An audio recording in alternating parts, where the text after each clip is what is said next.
From the Rhodes Centre for International Economics and Finance at Brown University, this is the Rhodes Centre podcast. I'm the director of the centre and your host, Mark Blythe. Back in December, the Rhodes Centre invited historian Sven Beckert to discuss his new book, Capitalism, A Global History. The title may sound dry, but in the hands of Sven, it's anything but. The book offers us a globe-trotting, century-spanning tour of this weird, world-shaping economic system that we all inhabit called capitalism. And in doing so, he tells us a story about capitalism, what it is and how it works, that will likely challenge many assumptions we all share about capitalism's origins, its evolution, what makes it tick, and how it has shaped our world. This episode was guest hosted by Seth Rockman. He's a professor of American history and director of undergraduate studies in history at Brown, and is also a Rhodes Centre affiliate. So without further ado, I'll hand it over to Seth and Sven.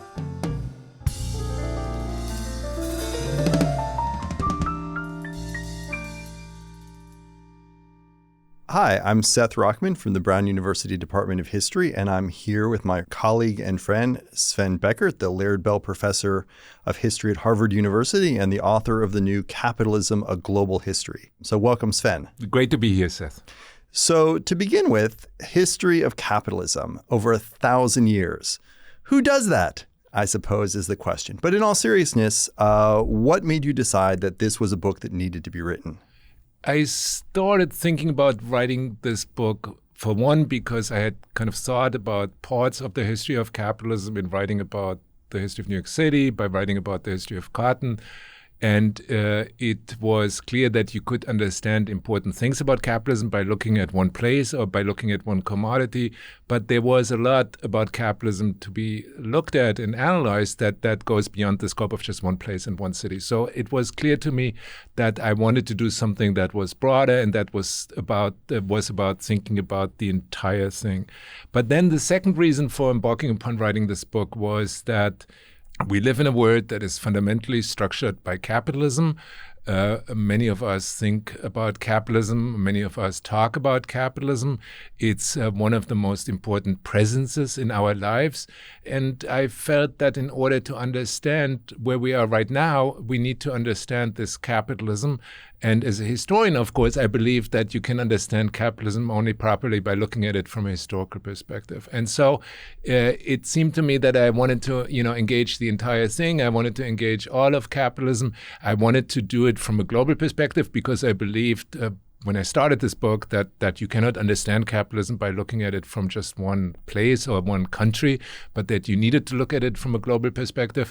And then I wanted to tell the entire story of capitalism. But of course, at the very beginning, I didn't quite think that I would go back 1,000 years. So this was something that only emerged in the process of researching this book and thinking more about the topic. In the beginning, did you also think that this could be a 300-page book, or it was always going to be a 1,000-page book? No, it wasn't. Mm-hmm. I think I promised my publisher maybe 200,000 words, which is maybe 60 or 65% of what it turned out to be. But look, I learned a lot about capitalism, researching and writing about it. And I wanted to write a kind of complete history, and I wanted to write a history that covers the entire world. And I wrote like chapter by chapter. And to be perfectly honest, when I was done, even then, I had no idea how much I had written. It was only when I assembled all of these chapters into one pile of paper that it dawned on me that I had written much more than I was supposed to write. But then I had a really wonderful editor at Penguin, and he was all for it. He thought this was exactly what it would take to tackle the history of capitalism. And maybe on the positive side is it's all between two covers. It's just a one-volume study, not more of it. This leaves space for a successor to take up the challenge, which is the multi-volume account of the global history of capitalism. So one of the things that, of course, any author has to decide is when to begin a book, what its origins are. And one of the things that's distinctive about your book is when you choose to start. But you also are very clear that capitalism doesn't have a birthday. But I'm wondering if you can explain sort of, is it an evolutionary process? And do you reach a tipping point where you can say there is capitalism in lots of places, but finally we have capitalism as a global system? And if so, When does that happen? When I first thought about the book, I thought I would start around the year 1500. But then it dawned on me that in order to understand the kind of radical nature of the capitalist revolution and to understand its dynamic, it would be helpful to look at a moment in human history in which this particular logic that is capitalism was marginal to economic life on planet Earth. We kind of needed to come to an understanding of the world before capitalism in order to better understand what capitalism is. And I also early on understood that I wanted to write an actor-centric history of capitalism, and it dawned on me that merchants are incredibly important to the long history of capitalism. I mean, there is a tendency among some scholars who write about capitalism that they start with the Industrial Revolution and they see kind of the first significant actors within capitalists as the kind of manufacturers that emerged in places such as Manchester. And that struck me right from the beginning as wrong. I found that merchant and merchant capital and trade were really important to the early history of capitalism, indeed all the way deep into the 19th century. And so I started, trying to understand these merchant communities, and then it became soon obvious that you find these merchant communities also before the year 1500, and indeed you find kind of a flowering of these merchant communities in the first half of the second millennium, so in the years between 1000 and 1500. Of course, there are also some of these merchant communities earlier, but I think they are not perhaps categorically different from the merchant communities that you find emerging in the first half of the second millennium. And you find them then emerge in many, many different parts of the world. So I write in some detail about the port of Aden in Yemen, but you find these merchant communities also in cities such as Cairo and Baghdad and Guangzhou on the west coast of India, on both the east and the western coasts of Africa, and of course you find it in places such as the Italian peninsula. So I describe these merchant communities, and what I see in them is that they kind of embody this logic that is central to capitalism, but they live in a world in which their way of organizing economic life is still quite marginal, and indeed the surrounding societies are often quite hostile to what it is that they do. And then it became also, once I decided to do this, it became clearer to me that what the book really is about is to chart how this logic that at one point was quite marginal to economic life on Earth, how this becomes a logic that takes over almost everything in our lives today. So today we live in a world in which almost all of our lives are in some way or another affected by this logic that is capitalism. And the book then basically is a story of how we got from a world in which this logic did exist but was quite marginal to a world in which it almost structures everything. But you were asking about the Big Bang. When did this become like a more important on planet Earth? And I think that is the moment when on a significant scale, the kind of capital that is being invested in commercial undertakings and trade, when this begins to be invested also in productive activities, first in agriculture, but then also in industrial production. So you wouldn't tie sort of the tipping point to, say, the Columbian Exchange and Europe's expansion at the end of the 15th and the beginning of the 16th century as the tipping point? I think that is a very important moment in the history of capitalism, but maybe for slightly different reasons than has previously been argued. I think what I see there as particularly important is that this logic that drives capitalism is a kind of radical departure, as we said, from other forms of economic life, and it encounters enormous resistances. Many people, both elites and commerce, are trying to preserve a world that works along a very, very different kind of logic, and they resist the kind of impositions of this capitalist logic and the spread of this capitalist logic, and sometimes they resist that quite successfully.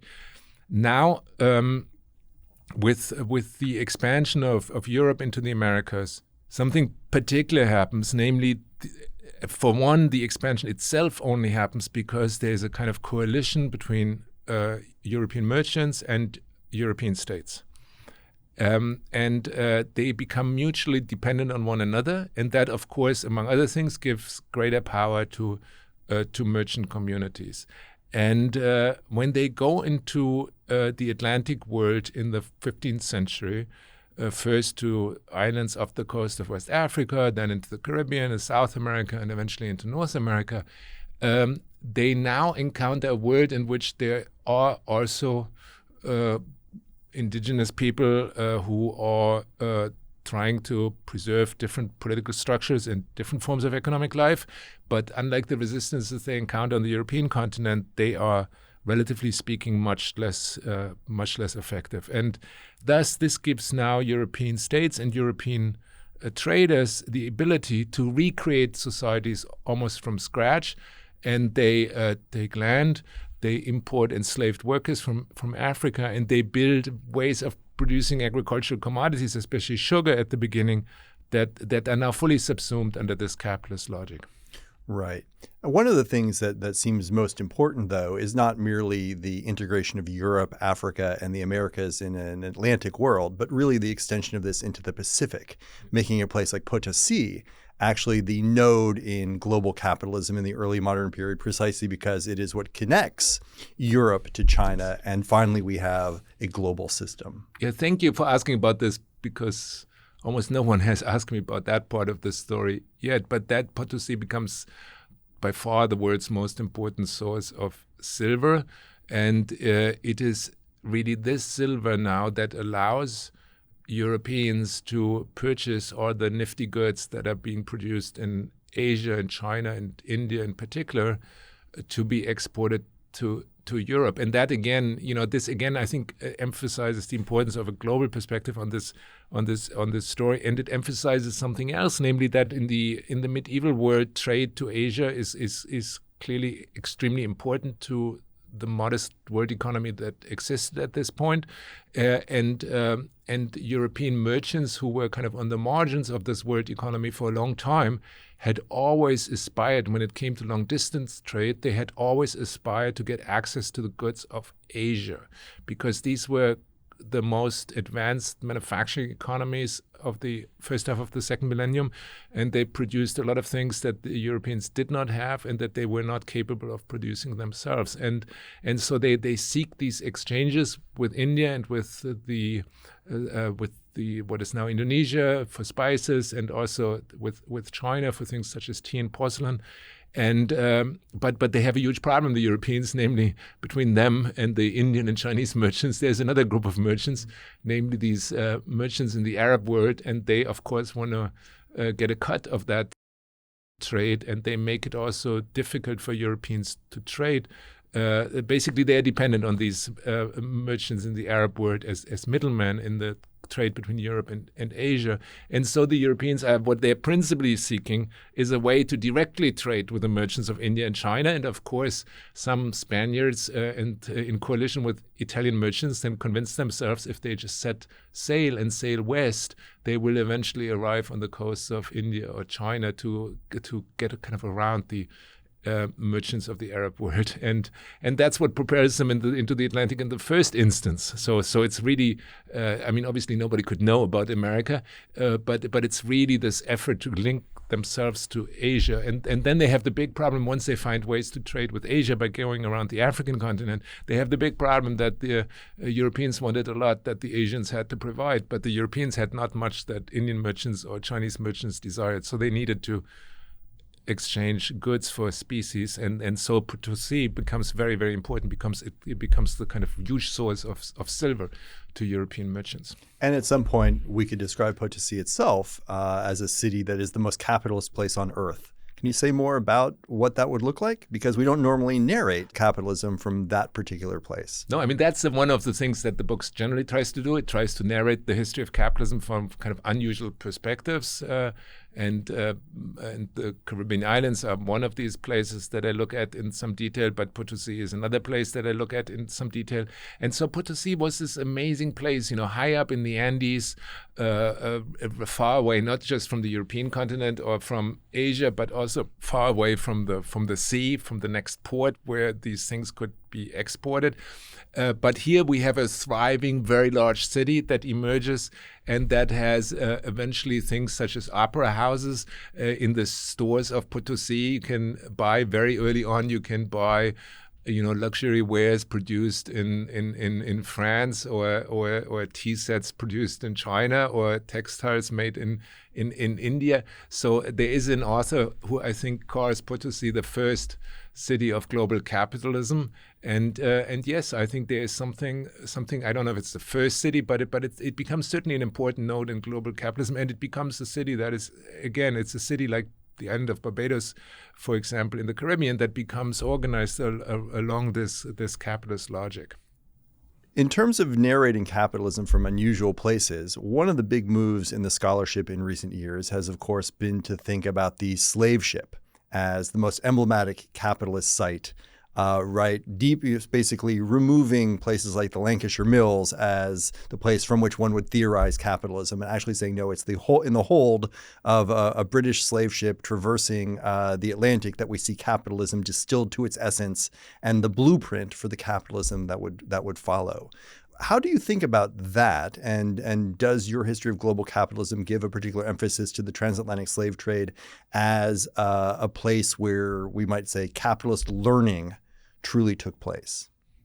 I think historically some learning certainly took place in this trade.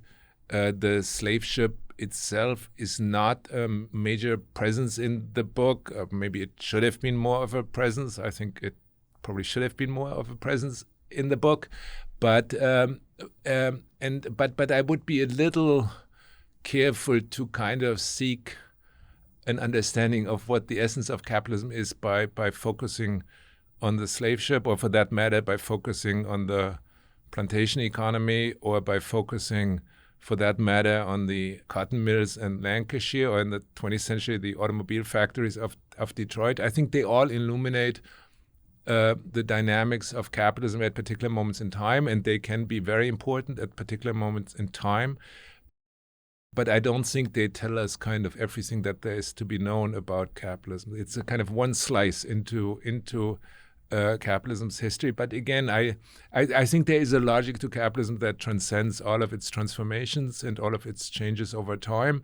But I'm generally a little suspect to kind of essentialize one particular moment in the history of capitalism as the kind of true moment in the history of capitalism from which we can think about capitalism in all of its aspects and throughout time in all of its places. I mean, people have done this for a long time. They have not looked at the slave ship, but let's say they have looked at the Lancashire cotton industry maybe as one place from which they theorized all of capitalism. And as we learned through the research of the past 20 years, we clearly see that there are huge gaps in such a perspective that we need to theorize capitalism also from, for example, the perspective of the slave ship, and also from the perspective of the plantation. And so, yes, it's important, but I think there is more to be learned about capitalism than just that. In this sense, would you describe the book's approach as almost a pointalist approach to the history of capitalism, or maybe put differently, a series of snapshots, each of which is as good as any other snapshot in giving us some glimpse of this system in motion? No, I don't think so. I mean, the book does try often to tell the global story from very local perspectives, and it tries to find places or people or institutions or companies that allow us to understand something about this particular moment in the history of capitalism that we can then generalize from. But the book does very much try to also make kind of synthetic arguments about capitalism, and to look at capitalism also from this kind of global perspective. So to look at capitalism from kind of from the perspective of an airplane or a satellite, even to look at what's happening in economic life on planet Earth. So it does both. It tells the history from constantly shifting perspectives. Sometimes they are very small, sometimes they're even biographical, but sometimes they're also very, very big. And so one of the things that follows from that is sort of the question of periodization, right? There are phases or eras or epochs, and I guess you call them regimes in this book. And one of the things that I was thinking about that brings this in conversation with your second book, Empire of Cotton, is the way in which certain commodities tend to organize those regimes. And so as I think about the periodization of capitalism in my own teaching and my own writing, for example, I would say, right, we have a 17th century age of silver, an 18th century age of sugar, a 19th century age of cotton, and a 20th century age of petroleum. Do you think through commodities as organizing frameworks for these different regimes, or are there other ways in which you can mark the transformation from one period and one phase of global capitalism to another?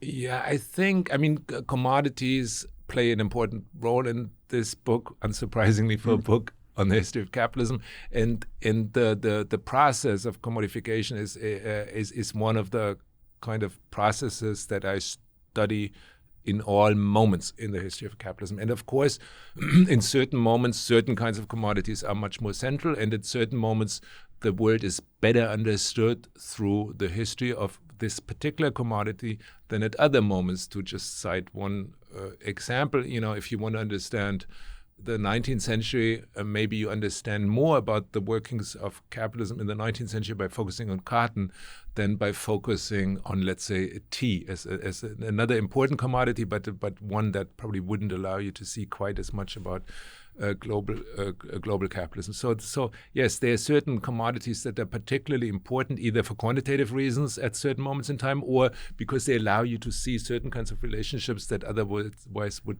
remain hidden, and relationships that are really important for this particular moment in capitalism. But I don't think I would kind of structure my dating of various moments in the history of capitalism just around commodities, because I think what I call particularly orders or particular regimes in the long history of capitalism, they are not just about one particular commodity. They can indeed be about very many commodities, but they are about a particular kind of institutional order, a particular territorial organization, a particular way of how international trade works, a particular forms of labor regimes, a particular relationships between entrepreneurs and state power. So I would look more in these spheres of economic life to find something that holds a particular moment in the history of capitalism together and lets us see that as kind of one regime within the long history of capitalism. How do you respond to the long scholarly tradition that has measured these phases through an intellectual history, through a body of thought, where someone usually in a study in Europe is like, oh, I have a new idea. What if we organize society or understood society as organized this way? So a history that runs from Adam Smith to John Stuart Mill to John Maynard Keynes. Is there a space for intellectual theorization of capitalism as a marker in different stages or phases? Yes, there is. And I think ideas about economic life can be impactful for the organization of economic life itself. But I would be careful to give too much causal agency to economic theorizing as kind of inaugurating radical departures in the organization of capitalist economies. The book has a fair amount on economic theorizing within it, but it does so in a way that's maybe different to how it often has been done.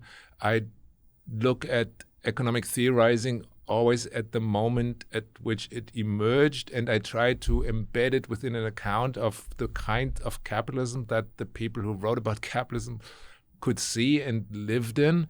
And I don't grapple with them in the sense that I'm making arguments who is better at understanding capitalism, superior in understanding capitalism, but instead I emphasize the context in which the ideas emerge. And in some ways, I also emphasize the kind of limited horizon of what they were able to see, both in time, because obviously nobody was able to look into the future.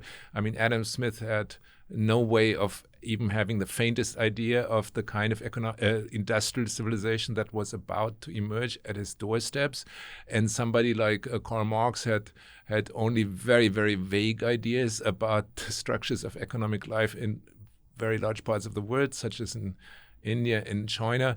And so, I see them as important analysts of the world they lived in, and they of course produced ideas that some of them had enormous staying power and are still very relevant to understanding the contemporary world.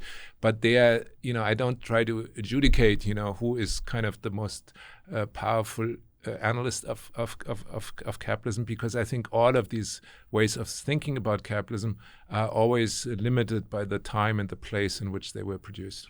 No, this makes sense. But so too does the idea that, certain ways of talking about capitalism do the work of naturalizing it. And one of the things that, is a central claim of this book is that capitalism is not normal. It's weird, as you say. And you have people constantly be like, I'm not going to sell you my labor for hours for a quantum of money. This is weird. And then you have other people saying, no, this is normal. And it is that process of kind of cultural legitimation, of making arguments to say, no, naturally, profit maximization and maximization of utility is normal, not deviant. That's always fascinated me, this idea that, in fact, you need a kind of cultural power to make people come to believe that markets organize the world. Yeah, no, that's a really great and really important observation, because it does show, how much of a radical departure this capitalist logic is that we now often take to be not just for granted, but we take it almost to be natural. And of course, yes, there needed to be a lot of ideological work done to make it seem as such. And of course, in each moment in the history of capitalism, we see other forms and ways of seeing capitalism organized. We see, a lot of effort, for example, in the 17th and 18th century to naturalize the exploitation of enslaved workers, and we see, let's say, in the 1990s and 2000s, a lot of efforts to kind of naturalize particular structures of neoliberal markets. So yes, I think that is absolutely true, that this comes to play an important role in itself in the history of capitalism. So some of the naturalizers who I think are near and dear to your heart over your long scholarly career are the 19th century bourgeoisie. And there's an argument to be made that this is the most revolutionary group of people in the history of capitalism. They come along, they are the beneficiaries of these massive transformations of economic and social life. And they're like, yeah, this is normal. Everyone should be like us. And they perhaps deserve a good deal of credit or blame for the naturalization of this system. One of the moves you make is to tell the story of the rise of the bourgeoisie, not from London, not from New York, but from Brazil. Can you say more about what sort of the Brazilian bourgeoisie does for seeing this as a global story? Yes, so one of the arguments of approximately the middle of the book when I come to the 19th century is that I'm arguing about something that I call the emergence of a capitalist civilization. And this capitalist civilization has all kinds of aspects to it, which we probably can't discuss now, but one of the aspects of this capitalist civilization is that new forms of social inequality emerge and kind of come to structure entire societies.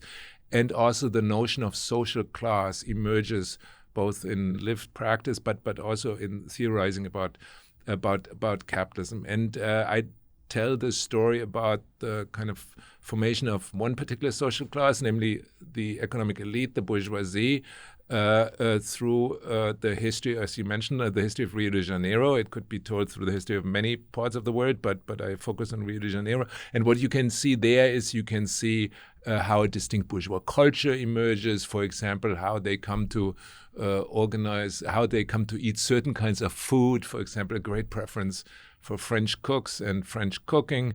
You can see how they organize their social life around social clubs and theaters and the opera. You can see how they become obsessed with their heritage. Genealogy becomes a very important obsession of the Brazilian bourgeoisie by the late 19th century.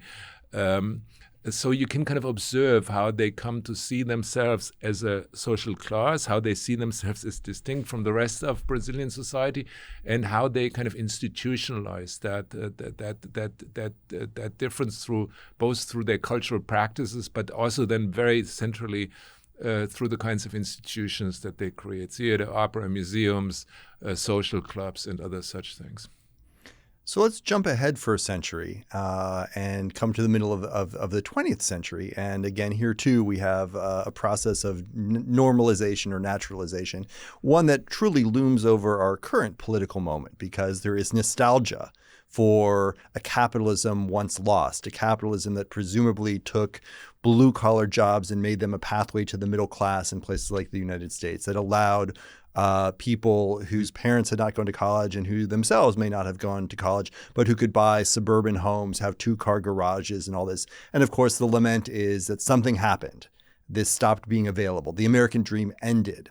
But as we think about that period, really from the post-World War II moment to the 1970s as what you call in the book the golden age of capitalism, you make an argument that I think is a very important one, that again, this is not the normal state of capitalism. This is actually a state of exception in our thousand-year history, and that this 30-year period that now is understood to be what capitalism was is absolutely not what capitalism has always been. No, absolutely. And you could say that about any moment in the history of capitalism, right? Any moment in the history of capitalism is just that. It's a particular moment. It's not how capitalism meant to be or how capitalism naturally should be, but it's just a particular historical conjuncture in which capitalism takes on particular kinds of institutional configurations. And the golden age looms large in our collective memory, of course, because it was a moment in which, for example, social inequality was much less pronounced than it is right now.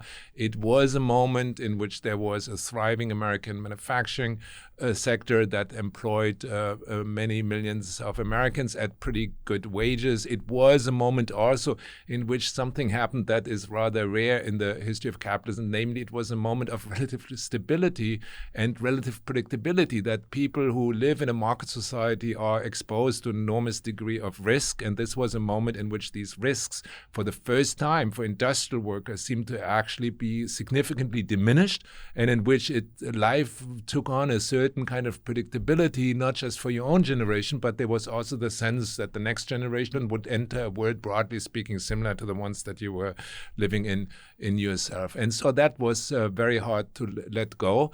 And it is, I think, very understandable that people would look back to this age. One, of course, also has to say that not all Americans were able to participate in that golden age. And, for example, African Americans in the South were pretty significantly excluded from the benefits of this particular order.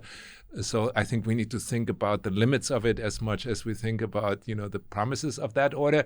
But look, it was, we cannot return to that by our collective will, because this was the result of a very particular kind of conjunction in the history of capitalism. It was the end after World War II, when the United States dominated the world economy in ways that few national economies have ever dominated the world.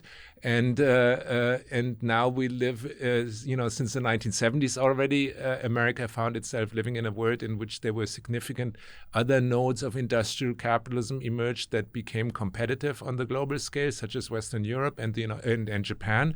And today we live in a world in which manufacturing has basically mostly moved to Asia in general and China in particular, and in which the position of the United States in the global economy is just radically less central than it used to be 60 or now it's probably like almost 80 years ago. So we can't will our return to this order. But I think what we can see when we look at the golden age, we can see that different kinds of inequality regimes under capitalism are possible.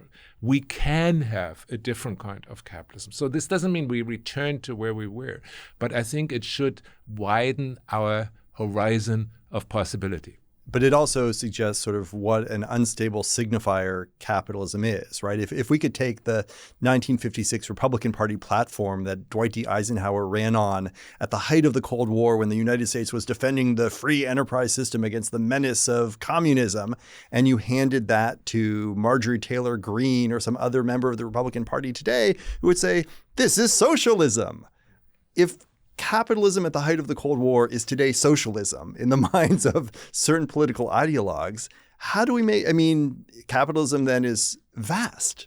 Capitalism can take on all kinds of institutional forms.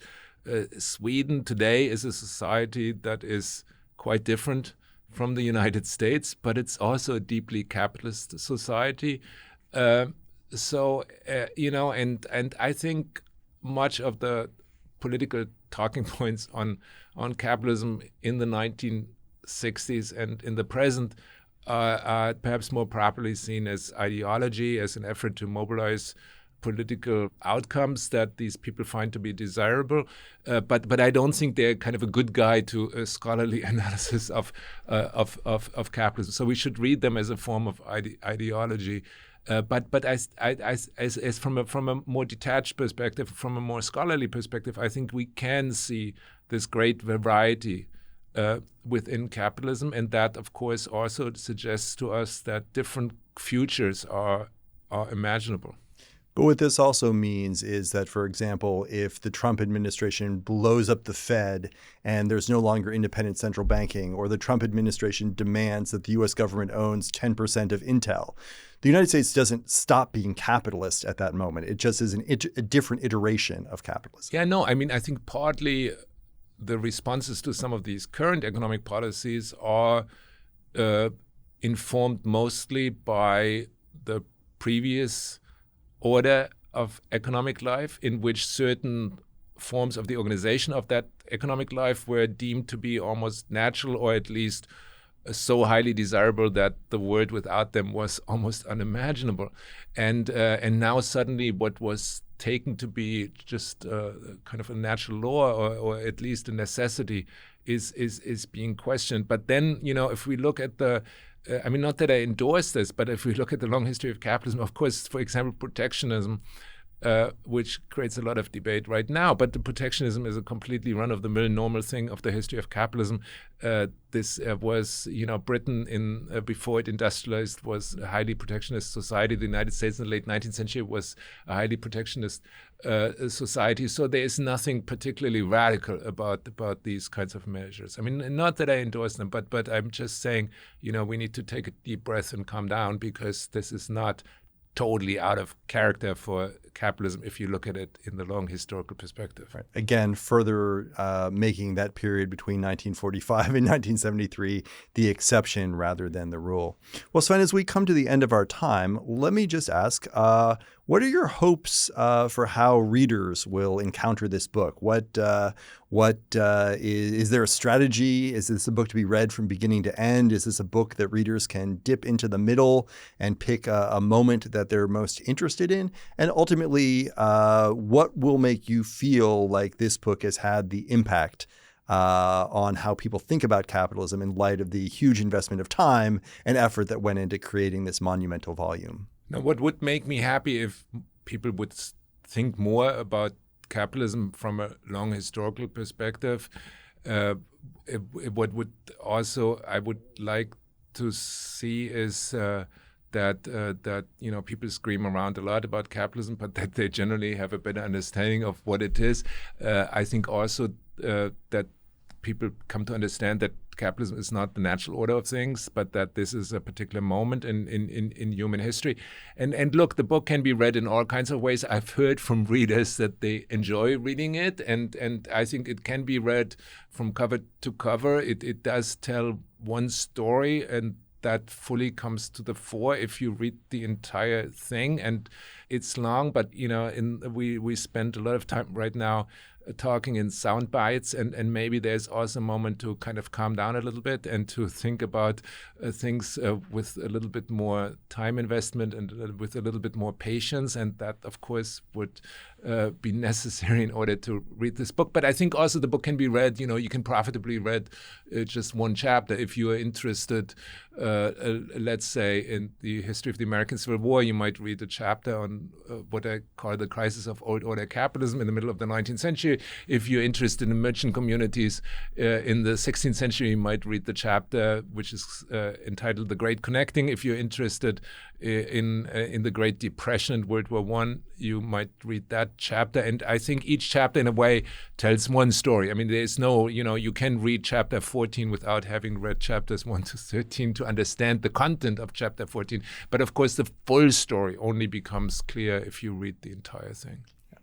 I can confirm to listeners that this is a tremendously readable book. The chapters move quickly. The narrative pace is lovely. The examples range from known characters to completely unknown people. And it is truly a tremendous scholarly accomplishment. So as we close today, let me just say congratulations, Sven. This is a tremendous book. Thank you so much, Seth, and thank you for having me.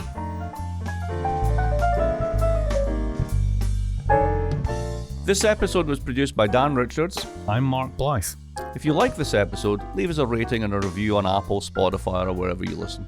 And be sure to subscribe to the show while you're at it. We'll be back soon with another episode of the Rhodes Centre podcast. Thanks for listening.